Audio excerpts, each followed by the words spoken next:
áp 400V chạy 2 tủ tiếp. Và là quan tâm đến sửa chữa máy, nâng cấp máy liên hệ số tại trên nhé, 0985 802 199 nhé.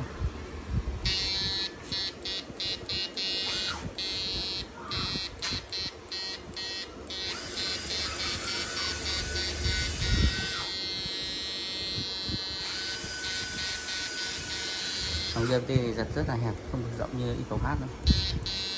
Vậy là ăn ít điện hơn tí.